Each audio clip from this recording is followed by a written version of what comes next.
E o programa começa com um dado alarmante. Uberlândia bateu o recorde de mortes por Covid-19 nas últimas 24 horas. Infelizmente, 14 pessoas morreram nas últimas horas, de acordo com a Secretaria Municipal de Saúde. O repórter Túlio Amâncio é o primeiro a participar com a gente, ele que conversou com o imunologista, e a expectativa, infelizmente, para os próximos dias não é nada boa. O médico imunologista, ele faz um estudo, uma análise sobre o avanço do coronavírus e também fala sobre como que funciona o tratamento e tem estudado tudo que vem acontecendo em relação à Covid-19 no nosso país. O Túlio é o primeiro a participar com a gente ao vivo do Balanço Geral e eu quero muito que você participe através das nossas redes sociais. Eu queria começar o programa diferente, claro, mas infelizmente a notícia não é nada boa. Túlio, é difícil até falar bom dia com um dado como esse, com uma estatística tão triste como essa aqui da cidade de Uberlândia, não é mesmo? Exatamente, Rafa. Apesar de tudo, bom dia a você, meu amigo. Bom dia aos amigos e às amigas que acompanham o nosso Balanço Geral nessa terça-feira. Pois é, ontem a gente falava sobre a difícil situação em relação aos leitos de UTI, que a cidade passava pelo pior momento nessa pandemia, né, Rafa? E é isso mesmo, os números que saíram ontem à tarde refletem muito bem isso, infelizmente. Foram 14 novas mortes registradas em 24 horas aqui na cidade de Uberlândia, 7 dessas vítimas homens, 7 mulheres, a grande maioria estava internada na rede municipal de saúde, 12 dessas vítimas estavam no anexo do Hospital Municipal, as outras 2 em leitos de hospitais particulares aqui da cidade, Rafa. E infelizmente Uberlândia está passando pelo pico agora dessa segunda onda, né? Que essa segunda onda nada mais é do que o agravamento daquela primeira que nem chegou a acabar, né, Rafa? E hoje eu conversei com um imunologista, ele que é da Fiocruz, né? Um dos principais institutos do Brasil aí, que fabrica vacinas, que estuda as pandemias e epidemias que surgem e vêm surgindo aqui no decorrer da história da humanidade. Ele estava conversando comigo, Rafa, e ele disse que o que a gente está vivendo nesse momento em Uberlândia é reflexo ainda daquilo, das festas de Ano Novo, até das festas do Natal, porque as pessoas que acabaram se infectando por conta daquelas aglomerações transmitiram o vírus para outras, que transmitiram para outras, e aí acontece esse efeito como se fosse uma cadeia mesmo, né, Rafa? E aí eu quis conversar com ele para sair do papo um pouco mais animado, mas eu foi um pouco mais desanimado, viu, Rafa?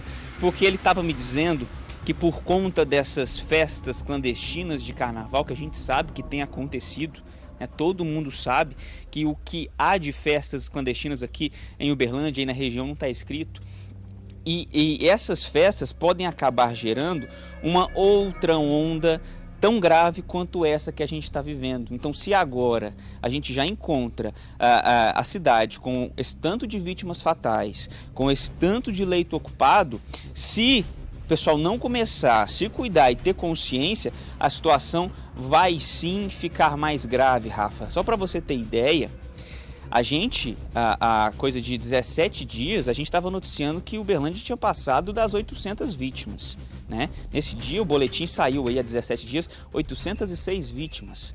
Agora já são 897 vítimas fatais da doença. Olha a velocidade, né, que esse vírus vem aí se espalhando e fazendo mais vítimas. Conversando com as pessoas nas ruas, Rafa, o que eu tenho percebido é a sensação de que o vírus está se aproximando, que a Covid-19 está mais perto, porque as pessoas falavam, olha, eu já ouvia falar de alguém distante.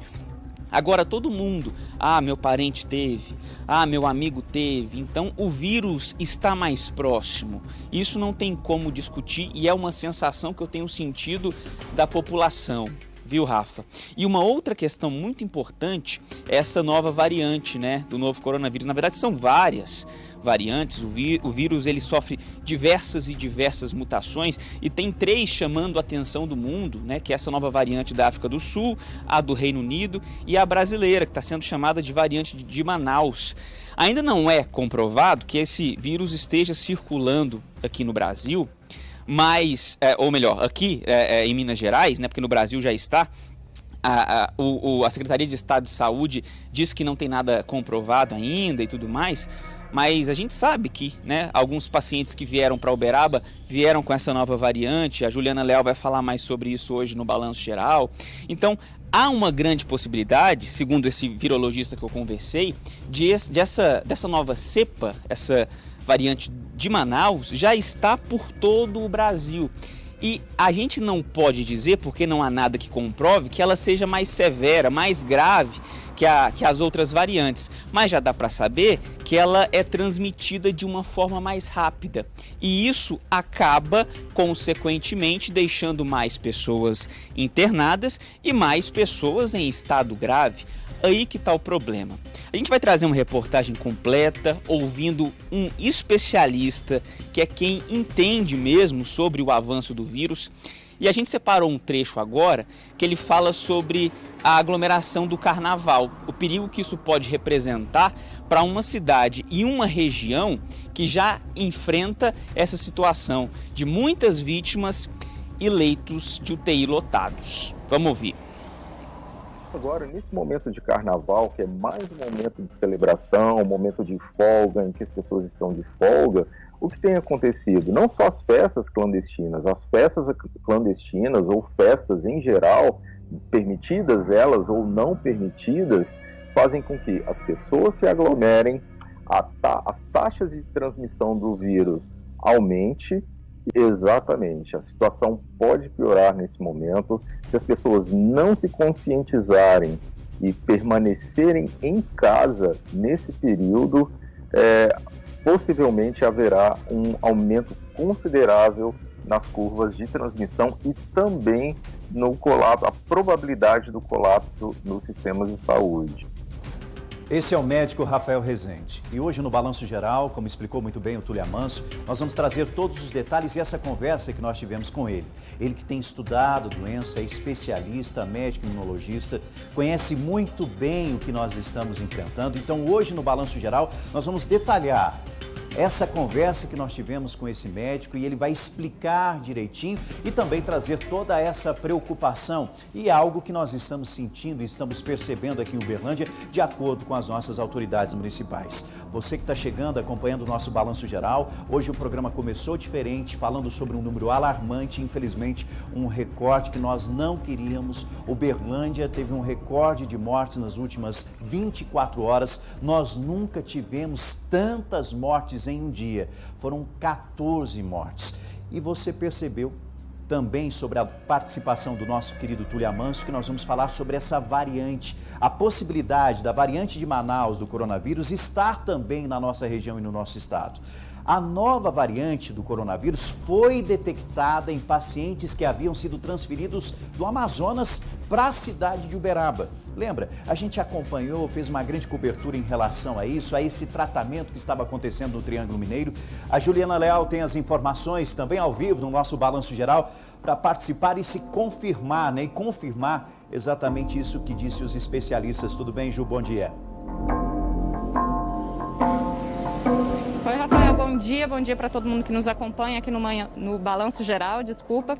Rafael, essa nova variante foi confirmada, isso aí pelo governo estadual ontem, uma nota, eles soltaram uma nota dizendo que 6 dos 18 pacientes que estavam internados aqui em Uberaba, esses pacientes que chegaram no último dia 24 de Manaus e vieram para fazer o tratamento aqui da Covid-19 em Uberaba, eles estavam sim com essa variante do novo coronavírus, uma variante chamada P1.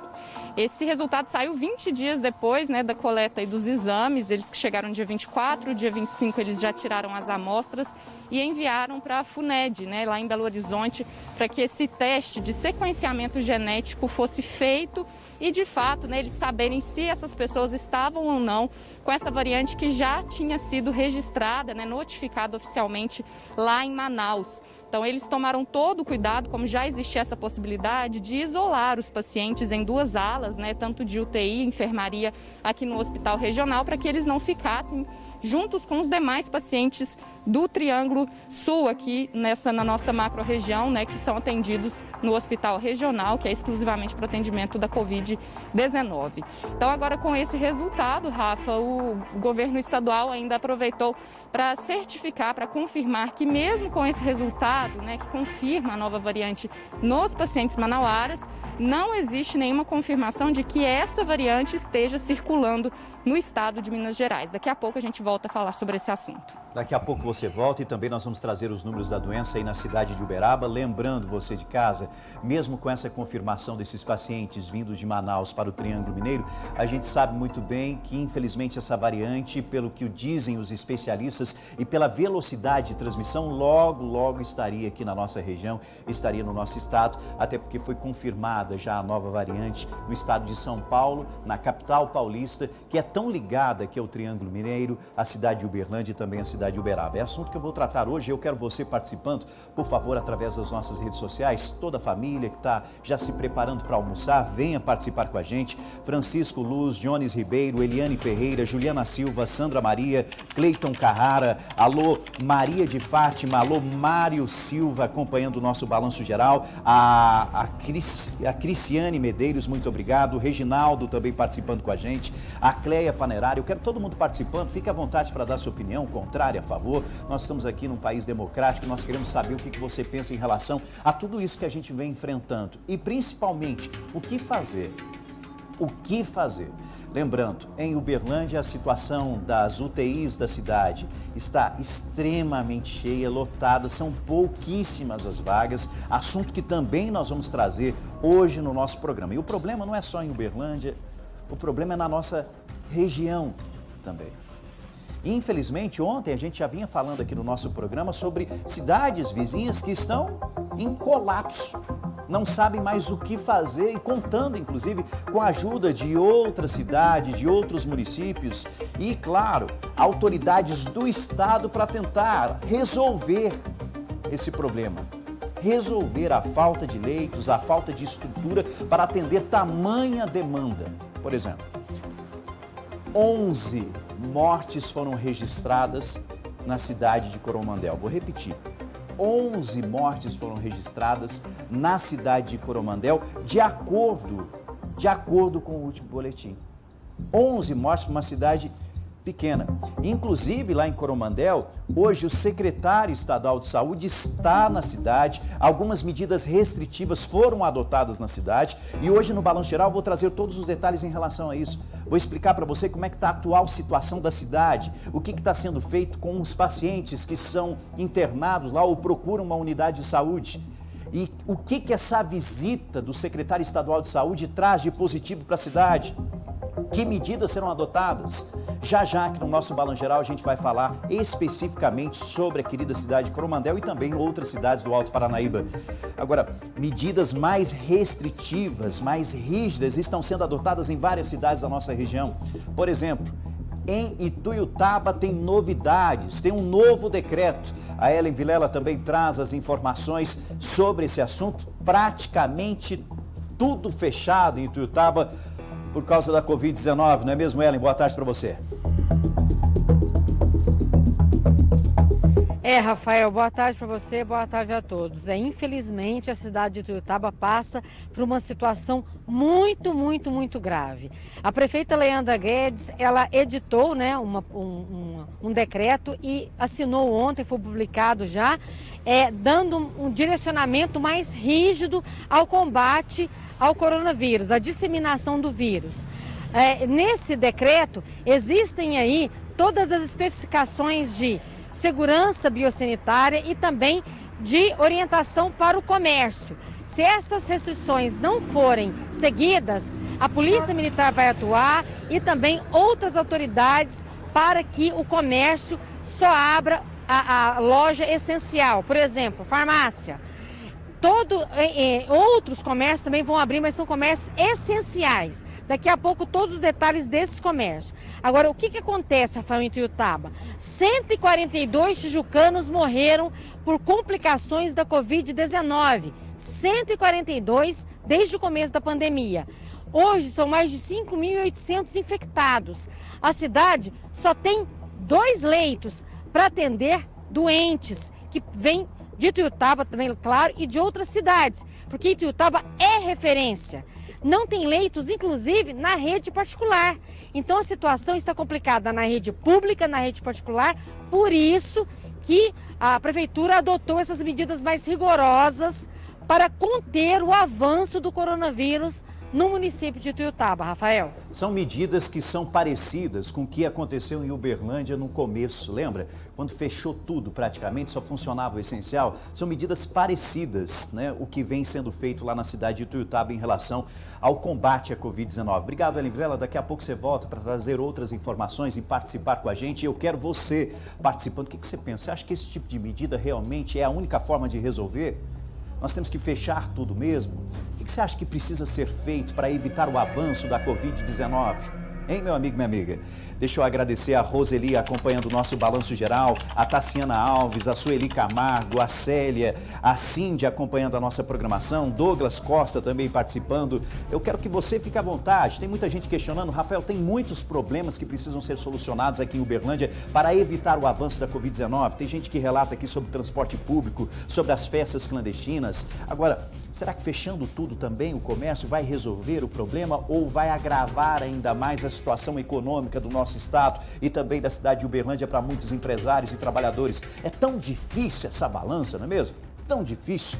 E a gente continua falando sobre isso. Eu falei sobre a querida cidade de Coromandel, que inclusive está recebendo o secretário estadual de saúde na cidade. E deixa eu trazer para o nosso bate-papo falando sobre a Covid-19. Ele, meu amigo Danilo Cacheta, também participando com a gente nessa terça-feira. Uma terça-feira triste para a cidade de Uberlândia por causa dos números, lamentavelmente. Mas o que a gente percebe é que não só Uberlândia vem sofrendo por causa da Covid-19, mas vários municípios vizinhos do Triângulo Mineiro, do Alto Paraná também. E nós estamos trazendo uma hiper novidade para você de casa que acompanha, principalmente para a população de Coromandel, porque Coromandel vai ter toque de recolher. Toque de recolher, é isso, Danilo? Boa tarde para você. Oi, Rafael, boa tarde para você, boa tarde para todo mundo. É isso mesmo, é um novo decreto editado pelo prefeito Fernando Breno Valadares. Ele foi publicado ontem à noite e já começou a valer hoje. São restrições, medidas restritivas na cidade de Coromandel, a circulação de pessoas pela cidade em qualquer horário do dia. Repito, a circulação de pessoas em qualquer horário do dia em Coromandel, a partir de hoje, está restrita. As pessoas só poderão sair de casa por motivos justificáveis, caso de acessar uma farmácia, por exemplo, ou um supermercado, e mesmo assim só podem sair de casa uma pessoa por família ou uma pessoa por casa. Além disso, o toque de recolher, como você mencionou, Rafael, vai começar às 8 horas da noite até às 5 horas da manhã. Então, à noite, não pode sair de casa, nem para os serviços essenciais. Isso é, se tiver alguma emergência. Tá passando mal, precisa ir até uma farmácia. Essa é uma situação de emergência que pode justificar a saída de casa à noite em Coromandel após as 8 horas da noite, de acordo com esse novo decreto da Prefeitura da cidade. Olha, a validade dessas normas é até o dia 23 deste mês, então o decreto começa hoje, vai até a terça-feira da semana que vem, durante uma semana. São medidas mais rigorosas, por exemplo, haverá também barreiras sanitárias no perímetro urbano, em todas as entradas e saídas de Coromandel. As pessoas não poderão sair ou entrar da cidade se não for por motivo justificável. É o que diz o decreto publicado pelo prefeito Fernando Breno. Além disso, ele também editou uma série de normas para o funcionamento do comércio, proibindo o funcionamento do comércio considerado não essencial e restringindo o horário de funcionamento e também a limitação da quantidade de pessoas para aqueles estabelecimentos considerados essenciais. Por exemplo, Um supermercado poderá funcionar até às 18 horas, até às 6 horas da tarde, desde que tenha 50% número de funcionários apenas. E também não pode haver filas, tem que ter o distanciamento e aquelas outras regras que a gente já está acostumado a lidar por aqui. Então essas medidas são medidas bem mais duras, depois de uma semana intensa em Coromandel. Na semana passada, o prefeito já havia decretado uma situação de calamidade pública na cidade, alegando que as contas públicas da cidade de Coromandel estavam sobrecarregadas, em dificuldade financeira por causa da pandemia. Esse decreto de calamidade pública, que vai até o dia 30 de junho, já foi apreciado e aprovado pela Câmara Municipal de Coromandel. Hoje, como você mencionou, Rafael, o secretário de Estado de Saúde, Carlos Amaral, e também integrantes da Força de Segurança do Estado estão visitando a cidade de Coromandel. Eles desembarcaram por lá por volta de 8 horas da manhã, fizeram uma visita à Santa Casa de Coromandel, vai ter uma reunião com a Secretaria de Saúde, o pessoal da Prefeitura da cidade. À tarde também vão visitar o pronto atendimento lá, o pronto-socorro de Coromandel. E no fim da tarde vai conceder uma entrevista coletiva à imprensa para falar sobre a situação ali naquela cidade, que no fim de semana, nós noticiamos ontem aqui, tiveram que levar pacientes para a cidade de Divinópolis, na zona oeste de Minas Gerais, por falta de leitos de UTI. A situação também é crítica. O Estado de Minas informou que vai enviar hoje ainda uma equipe de profissionais da saúde para ajudar no trabalho em Coromandel. É uma equipe com médico intensivista, médico infectologista, enfermeiro, fisioterapeuta, técnico de enfermagem, tudo isso que o governo de Minas está mandando para ajudar no atendimento aos doentes da Covid-19 em Coromandel. Rafael, então chamou muita atenção, como você disse. Além do toque de recolher à noite, tem também a restrição na circulação de pessoas durante o dia em Coromandel e as barreiras sanitárias na cidade. Restrição de deslocamento durante o dia na cidade. Você não pode sair, isso não é por causa de algo de emergência, uma situação delicada. E não é todo mundo que pode sair, é um integrante da família só. E claro, à noite é toque de recolher, ninguém sai de casa, só se for emergência mesmo. Essa é a atual situação da cidade de Coromandel. Coromandel que registrou, infelizmente, 11 mortes de acordo com o último boletim que foi divulgado. Ou seja, tá um caos, tá difícil. E o tanto que Coromandel, meu amigo Danilo Cacheta, é ligado à cidade de Uberlândia. Quantas e quantas pessoas têm familiares aqui de Uberlândia que moram lá em Coromandel? Quantas pessoas saíram de Coromandel e vieram para cá para trabalhar aqui na cidade de Uberlândia? Então existe essa ligação e essa preocupação é enorme. E isso acontece não só com Coromandel, mas várias cidades vizinhas no entorno. E com esse carnaval, entre aspas, a preocupação das autoridades de saúde é esse deslocamento dessas pessoas para essas cidades vizinhas. E por isso que essas barreiras estão sendo adotadas lá em Coromandel, mas será que não seria uma boa adotar em outras cidades também? Há uma crítica sendo feita, inclusive pela Secretaria Estadual de Saúde, ontem em uma coletiva que foi dada, criticando alguns prefeitos sobre a falta de ações. Por quê? Não é só o Estado que tem que criar regras, o município também precisa criar algumas regras restritivas para não chegar a esse colapso que aconteceu em Coromandel. Coromandel a gente já pode tratar como um colapso sim, até porque os pacientes que chegam lá numa unidade de saúde, eles precisam ser transferidos para outro local. Não tem como atender a demanda. E infelizmente, Danilo, a gente tem percebido que isso vem ocorrendo em várias cidades aqui da nossa região, no entorno, e fica muito difícil, lidar com essa doença.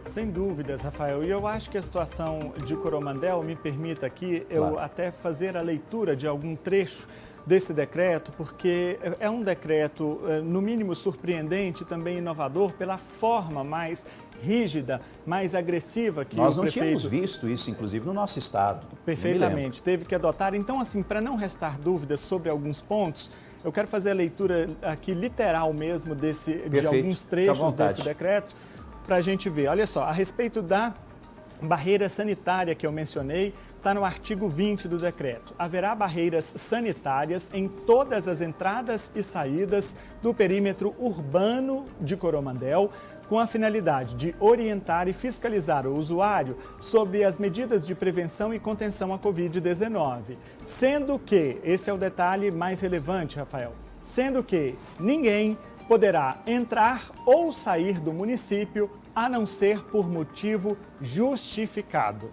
Então, quer dizer, a barreira sanitária, além de orientar as pessoas, ela vai impedir a entrada e a saída do município se não for por motivo justificável.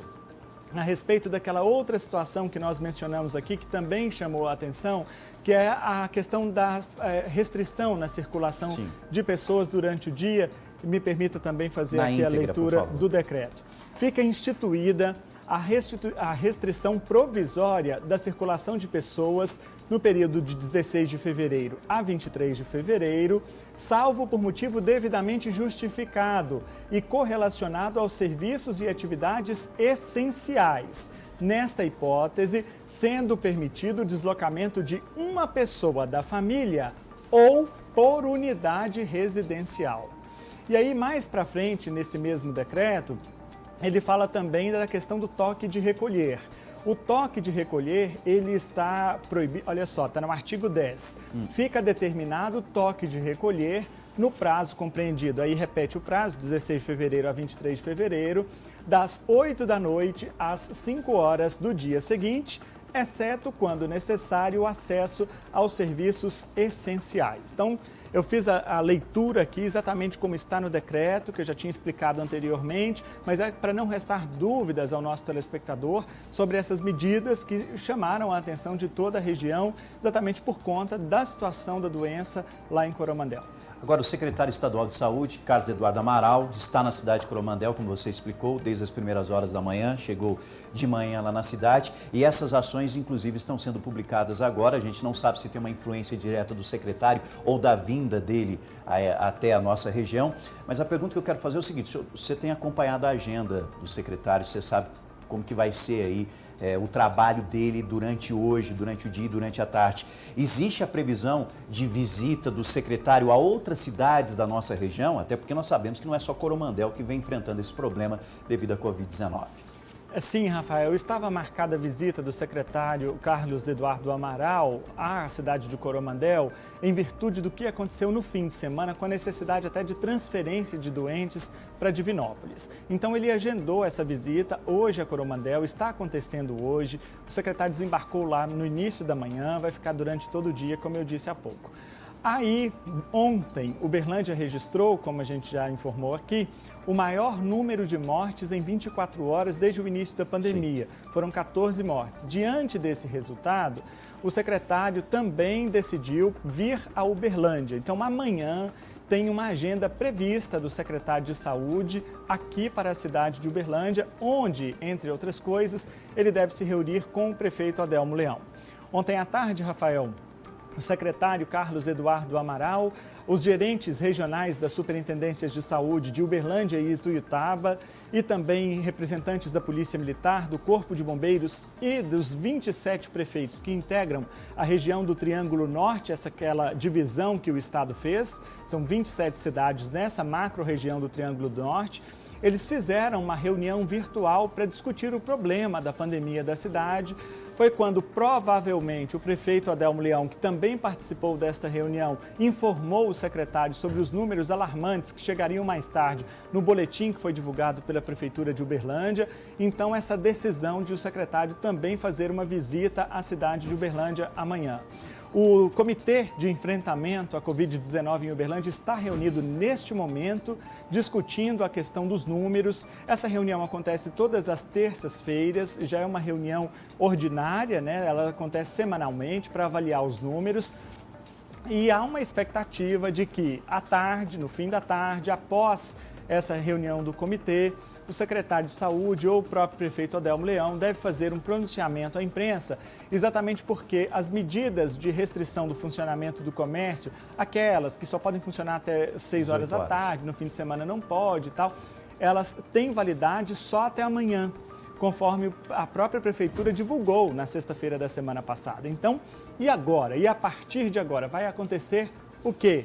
Isso eles estão discutindo nessa reunião que acontece neste momento. E com certeza esses números vão pesar em qualquer decisão que será tomada. Com certeza, e principalmente com esse recorde negativo de mortes nas últimas 24 horas aqui na cidade de Uberlândia. E claro, uma movimentação muito política, né, em relação a isso, com o envolvimento da Secretaria Estadual de Saúde, também com o envolvimento de alguns deputados da nossa região, para que algo seja feito, para que se pense, né, em alternativas para a gente evitar aí esse aumento dos casos aqui de Covid-19 aqui na nossa cidade, na nossa região. Então, é uma situação muito difícil, muito delicada, e é importante a gente dizer, não é só questão de investimento, dinheiro, mas são medidas que precisam ser tomadas urgente. A vacina precisa ser feita com urgência, mas não existe quantidade de doses suficientes, não só aqui em Uberlândia, mas infelizmente o Brasil vem sofrendo com isso. E aí? Como fazer? Que regras serão adotadas? Será que Uberlândia daqui a pouco vai ter que seguir o Minas Consciente, o programa desenvolvido pelo governo do estado? Ou que medidas serão adotadas a partir de agora aqui na cidade de Uberlândia, principalmente com a visita do secretário amanhã aqui na nossa cidade? Então são muitos e muitos questionamentos que devem estar sendo feitos nessa reunião, que acontece, como você explicou, semanalmente para discutir várias ações, e esperamos que eles tenham sabedoria para que as ações sejam desenvolvidas para dar segurança à nossa população, porque a população, com toda razão, está com medo e tem que ficar com medo mesmo, porque nós estamos no pior momento desde o início da pandemia. Danilo, muito obrigado, sempre atento, acompanhando, participando com a gente aqui no nosso Balanço Geral. Por favor, continue acompanhando a movimentação, principalmente dos municípios vizinhos, com essa visita do secretário estadual de saúde, que com certeza nós teremos aí novidades em relação a outros municípios aqui da nossa região, em relação ao combate à Covid-19. Grande abraço, Danilo. Danilo que vai continuar com a gente, está acompanhando de perto, qualquer novidade ele volta a participar comigo, e eu quero você participando com a gente. Deixa eu voltar a conversar com meu amigo Túlio Amancio. Túlio Amancio que conversou inclusive com um especialista, com o Rafael Rezende, ele que está acompanhando de perto toda essa situação. A notícia é péssima, é terrível para a cidade de Uberlândia em relação ao número de casos, em relação ao número de mortes, mas a gente não pode perder a esperança, a gente não pode se esquecer desse processo de vacinação, por mais que esteja demorando demais. Mas ainda tem uma luzinha lá no fim do túnel, né, meu amigo Túlio Amancio? Rafa, e é nela que a gente tem que se apegar nessa esperança que é a vacina, mas sem esquecer dos cuidados essenciais, porque todo mundo já sabe o que tem que fazer. É a máscara, é o distanciamento físico, é a higiene das mãos, esse beabá, todo mundo sabe de cor, a gente não precisa ficar batendo nessa tecla, né, Rafa? Mas o fim da pandemia, o controle da pandemia, no mínimo, passa pela vacinação, Rafa. E tem algumas palavras, alguns termos que surgiram muito com a pandemia e passou a ser conhecido pelo grande público. Um deles é o IFA, o ingrediente farmacêutico, que é o principal elemento da composição de uma vacina. E sobre o IFA que a gente traz essa boa notícia. Por quê? Esse insumo, que se fosse um pão, por exemplo, seria a farinha de trigo, que é o principal produto para fabricação, esse insumo ele vem da China, o que a gente tem até agora. O que o Butantan recebeu, o que a Fiocruz recebeu, vem do país asiático. E a boa notícia, Rafa, é que o Ministério da Saúde e o Instituto Fiocruz fecharam uma parceria e compraram essa tecnologia. E agora o Fiocruz vai conseguir fabricar esse insumo farmacêutico. Esse virologista, o Rafael, ele participou hoje cedo do Manhã Total e falou um pouco sobre isso, e a gente até separou um trecho dele dessa fala sobre a importância desse passo, a fim de que a gente não fique tão dependente de outros países para conseguir esse insumo que é o mais importante da vacina contra a Covid-19. Vamos ouvir. A Fiocruz pretende produzir até o final de julho em torno de 100 milhões de doses. Essas 100 milhões de doses elas serão distribuídas ao longo do mês e disponibilizadas ao Ministério da Saúde. e, por sua vez, faz a redistribuição aos estados e aos municípios. Mas é interessante a gente notar que, a partir de julho, a Fiocruz também será detentora da tecnologia e, a partir de julho, a Fiocruz poderá desenvolver o seu próprio ingrediente farmacêutico ativo.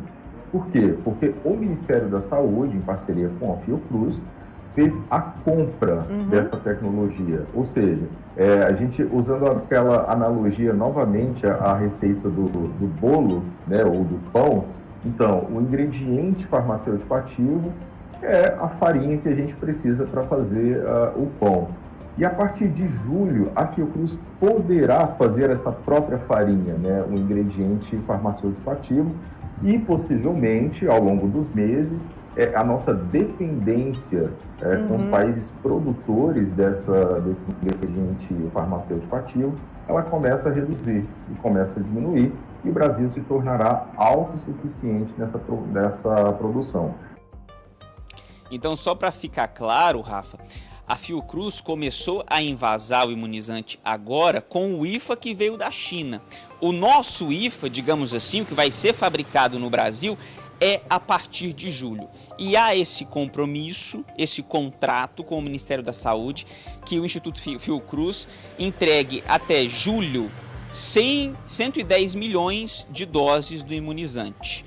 Tá? Vai um pouco já em março, um pouco abril, junho e até julho chegue a esse número. Lembrando que também há o contrato do Instituto Butantan com o Ministério da Saúde de mais de 80 milhões de doses do imunizante também agora para os próximos meses. Há ainda aquele consórcio organizado pela Organização Mundial da Saúde, o COVAX Facility, que também deve trazer mais doses aqui para o nosso Brasil. Por enquanto está em passo de formiguinha, muito lento, mas isso tem acontecido também em outros países, não é um problema exclusivamente nosso, até porque todo mundo quer a mesma coisa e alguns países que se prepararam de forma melhor e de forma antecipada já estão recebendo essas doses em maior quantidade, mesmo assim longe do que eles precisam. O Brasil também tem recebido doses a conta-gotas, mas a expectativa é que até julho, pelo menos da Fiocruz, que é aquela vacina AstraZeneca Oxford, até julho a Fiocruz entregue 110 milhões de doses ao Ministério da Saúde, que por sua vez passa às secretarias de Estado de Saúde, que por sua vez passa aos municípios de todo o Brasil e, falando de Minas, no caso, os municípios mineiros. Então, Rafa, vamos ter esperança, não é hora de entregar os pontos, é hora de ter consciência e esperança. Não é não, Rafa? Exatamente. Ô Túlio, daqui a pouco eu volto com você. Por favor, fique de olho nos dados divulgados pela Secretaria Estadual de Saúde em relação à doença, porque daqui a pouco eu quero os números aqui no nosso balanço geral, porque já ele volta a participar com a gente. Você viu que esse processo de vacinação está acontecendo, é a esperança. Tá demorando, mas a gente não pode perder aí a esperança, nós temos que acreditar e, como disse o repórter Túlio Amanso, tomar todos os cuidados, isso é fundamental. Daqui a pouco eu vou trazer os dados da Covid-19 aqui na cidade de Uberlândia, também a disponibilidade de leitos de UTI para atender a doença aqui na nossa cidade, de acordo com o último boletim. Mas deixa eu voltar a falar sobre a querida cidade de Ituiutaba, que publicou um novo decreto que suspende todas as atividades não essenciais no município. São medidas ainda mais enérgicas para tentar conter o contágio do coronavírus e amenizar a atual crise na saúde. A Ellen Vilela tem as informações, volta a participar ao vivo com a gente e ela vai detalhar como que está funcionando a partir de agora, a partir desse novo decreto, a cidade de Ituiutaba. Por favor, Ellen. Rafael, de acordo com o decreto, só o serviço essencial poderá funcionar seguindo as normas de biossegurança. Não aglomeração, uso de máscara, disponibilidade de álcool em gel e outros aí. Vou começar aí falando sobre os serviços que podem funcionar. Farmácias, supermercados, açougues, padarias, feiras livres, lojas de conveniência, depósito de água mineral, pet shops, postos de combustíveis, distribuidoras de gás só para delivery, oficinas e borracharias, restaurantes e serviços de alimentação, agências bancárias e lotéricas, casas agropecuárias, lojas de tecnologia da informação, lojas de construção civil, setores industriais, serviços médicos e hospitalares. Rafael, agora, de acordo com o decreto, fica proibida a comercialização de bebidas alcoólicas de segunda a sexta-feira, das 6 da tarde às 6 da manhã. Finais de semana e nos feriados não será permitida a venda de bebidas. Agora, com relação às agências bancárias, organizar as filas dentro e fora das agências, distanciamento de no mínimo 2 metros entre cada cliente, atendimento dentro das agências a 40%. Os eventos continuam proibidos, Rafael, não pode de maneira nenhuma. Agora, com relação ao se algum comerciante, algum empresário descumprir essas normas, viu? Advertência, tem multa, se tiver reincidência, interdição imediata e por mais de 5 dias úteis contados da constatação do estabelecimento ou da atividade. Interdição imediata e por mais de 10 dias úteis contados da constatação do estabelecimento ou da atividade. Cassação do alvará, fechamento compulsório pelas autoridades competentes. Claro, todas as autoridades sanitárias voltam a discutir a situação de Ituiutaba no dia 26 de fevereiro, quando termina a validade desse decreto. Rafael. Obrigado, Ellen, trazendo aí as informações desse decreto que começa a funcionar lá na querida cidade de Ituiutaba. Então são mudanças que estão acontecendo em várias cidades da nossa região por causa do avanço do coronavírus. A Ellen Vilela está aqui com a gente, vai continuar com a gente para falar sobre os dados da Covid-19. Mas antes, Ellen, só um minutinho, por favor, deixa eu ler alguns questionamentos, as pessoas que estão participando com a gente. Simone Lacerda, muito obrigado. O povo só reclamando, não faz a sua parte. Se fizer o básico, já ajuda na prevenção. Também Darcy Cruz, ela escreveu o seguinte: o Rafael dos Anjos pegou o Covid no ano passado. Vocês lembram disso? Fiquei, inclusive, afastado quase mais de 20 dias. E ela escreveu: jornalistas, apresentadores deveriam estar todos de máscara. Será que eles são imunes? Deixa eu explicar para você, Darcy. E eu gostei do seu questionamento, de verdade. Eu acho que é importante você questionar. Se você teve uma dúvida, tem que questionar mesmo. Eu sou o único aqui, sem máscara. E eu estou respeitando uma distância de quase, olha, acho que é mais que 3 metros, né? Minha equipe que está aqui comigo, são mais de 3 metros aqui. Antes de eu chegar nesse ambiente, existe todo um processo de sanitização. Tudo que eu estou utilizando, inclusive, é passado álcool, é higienizado. E eu tiro a máscara exatamente para entrar aqui. E eu estou sem máscara, respeitando toda essa distância dos meus colegas, principalmente para ajudar na comunicação, para que você compreenda. Mas os nossos repórteres e a nossa equipe que está na rua, todos estão utilizando máscara. Então utilize também, que isso é fundamental. Mas muito obrigado por questionar, muito obrigado por dar a oportunidade de eu explicar isso para a nossa população. E eu confesso tanto que está difícil ficar distante dessas pessoas que eu amo tanto, que fazem parte da minha família e trabalham junto comigo todos os dias. Essa distância tem prejudicado e abalado psicologicamente todos nós. Todos nós.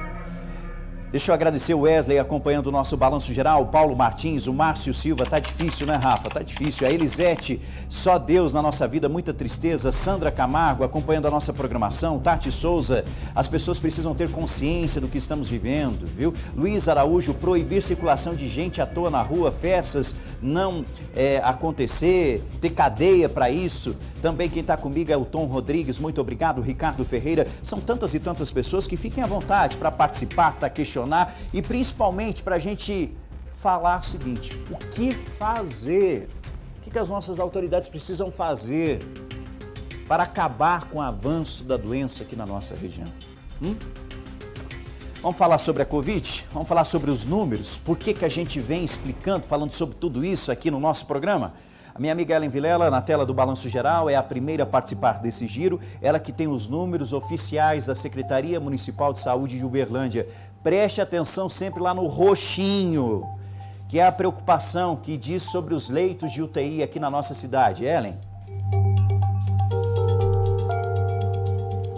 Rafael, olha só, infelizmente, 14 pessoas morreram por complicações da Covid-19 nas últimas 24 horas no município de Uberlândia. Uma notícia muito triste, uma situação muito grave, pela qual passa também o município de Uberlândia, viu? Já são 897 pessoas que morreram durante a pandemia por conta da Covid-19. Nas últimas 24 horas aí foram confirmados 510 novos casos. Já somam 62.683 moradores infectados com o novo coronavírus. Casos suspeitos, 69. Descartados, 198.451. A taxa de ocupação de UTI hoje, Rafael, é de 98%. 98%. É com você. 98%, fim de semana chegou a 99%, uma situação delicada. Lembrando que o secretário estadual de saúde deve fazer uma visita amanhã aqui à cidade de Uberlândia. Reuniões estão acontecendo, a reunião semanal do Comitê de Enfrentamento à Covid-19 ocorre neste momento e possivelmente novas regras serão adotadas. E eu convido você a continuar acompanhando a programação da TV Paranaíba, porque tendo mudanças, claro que você fica sabendo primeiro junto com a gente. Deixa eu chamar a Juliana Leal para participar também do nosso giro, mas Juliana, antes da gente trazer os dados em relação à doença aí na cidade da Covid-19, vamos informar sobre a nova variante do coronavírus que foi detectada em pacientes que haviam sido transferidos de Manaus aqui para o nosso Triângulo Mineiro. Juliana. Rafael, a gente falou muito, a respeito desse exame, estávamos aguardando o resultado e ontem o governo de Minas Gerais, então, anunciou que 6 dos 18 pacientes que vieram de Manaus a Uberaba para fazer o tratamento da Covid-19 estavam, então, sim, com essa nova variante que foi registrada, O primeiro caso foi registrado em Manaus já há algum tempo e agora a gente já tem até casos confirmados também em outros estados do país. Rafa, esse exame foi feito pela Fundação Ezequiel Dias e apontou que essa variante é conhecida como P1 e é derivada de uma variante já predominante aqui no nosso país. Houve então uma mutação e aí existe agora essa mutação, conhecida como P1, que era a mutação, a variante que foi encontrada aqui nesses pacientes, pelo menos 6 pacientes que estavam internados aqui em Uberaba. Confirmado isso, Rafa, não significa que temos essa variante circulando no estado de Minas Gerais. É importante dizer que esses pacientes já chegaram aqui à cidade com o vírus, Eles foram levados de forma totalmente isolada, em segurança, para o hospital regional, onde eles também ficaram em 2 alas separadas, tanto de UTI quanto de enfermaria, justamente porque já existia essa possibilidade de algum deles estar com essa nova cepa da Covid-19, que agora se confirma, com o resultado da FUNED, que foi divulgado pelo governo estadual. Lembrando que esse estudo ainda está muito no início, a respeito dessa nova cepa que foi registrada lá em Manaus, mas o que já se sabe, de acordo com o Ministério da Saúde, é que a taxa de transmissão dessa nova variante, ela é mais alta, Ou seja, ele se transmite mais rápido, esse vírus, O que sim, é por isso que tem uma nova preocupação, já que esse vírus o novo coronavírus, ele já tem, sim, várias mutações registradas no mundo, mais de 800, mas algumas delas chamam a atenção por essas características mais fortes, por agirem de forma diferente no organismo. Então, a respeito dessa variante, o que se sabe é que a transmissão dela é mais rápida, porém, não há dados suficientes para comprovar que ela seja mais letal do que outras variações do novo coronavírus. Rafa. Perfeitamente, obrigado, Ju. E olha, agora a gente vai trazer os números da Covid-19, que é uma preocupação da nossa região. A Juliana está acompanhando também o que acontece aqui em Uberlândia, aqui no Triângulo Mineiro, cidades vizinhas. Nós estamos extremamente preocupados e eu estou curioso para saber como é que está a querida cidade de Uberaba. Porque Uberaba, sempre quando a gente trouxe informações sobre a pandemia, Uberaba sempre estava numa situação, digamos assim, mais confortável em relação à pandemia. Eu quero saber, nas últimas 24 horas, o que foi dado pela Secretaria Municipal de Saúde daí. Rafa, de acordo com o último boletim que foi divulgado pela Secretaria Municipal de Saúde, são 95 novos casos positivos da Covid-19 aqui nessas últimas 24 horas. Portanto, Uberaba tem até agora o acumulado de 14.064 pessoas contaminadas desde o começo da pandemia. O número de recuperados chega a 12.257 até agora. Esse é o 20º dia consecutivo de mortes registradas em Uberaba. Ontem, até as últimas 24 horas, foram 2 mortes, totalizando até então 314 vítimas da Covid-19 aqui no município. Rafa, falando sobre a internação, né, dos leitos em geral, tanto de rede pública quanto da rede privada, a taxa de ocupação dos leitos de UTI está em 63% e dos leitos de enfermaria 45%. A gente chama atenção apenas aí para o número de ocupação dos leitos de UTI da rede privada, que já alcança aí 91% de ocupação. Rafael. Essa é a grande preocupação lá no município de Uberaba, mas perceba que em relação a leitos da saúde pública, a situação ainda é controlável lá na cidade de Uberaba, diferente do que acontece aqui, por exemplo, em Uberlândia, mas claro que a gente não pode se esquecer que é grave, continua sendo grave em toda a nossa região. Obrigado, Juliana. Vamos ao Alto Paranaíba. O município de Patos de Minas acabou de divulgar um novo boletim epidemiológico. Atenção, população de Patos de Minas. E a notícia não é boa, viu? A notícia é grave para a querida cidade de Patos de Minas. A Ana Paula está aqui com a gente. Ana Paula, é difícil até dar boa tarde, né, com uma notícia como essa. 10 mortes registradas de acordo com o último boletim, é isso? É isso mesmo, Rafa. Boa tarde, né? A primeira participação minha aqui no Balanço. Boa tarde a todos que nos acompanham. E olha, eu queria muito, mas eu gostaria muito mesmo de trazer uma realidade diferente aqui de Patos de Minas. Mas infelizmente nós também batemos o recorde no número de mortes registradas nas últimas 24 horas, viu, Rafa?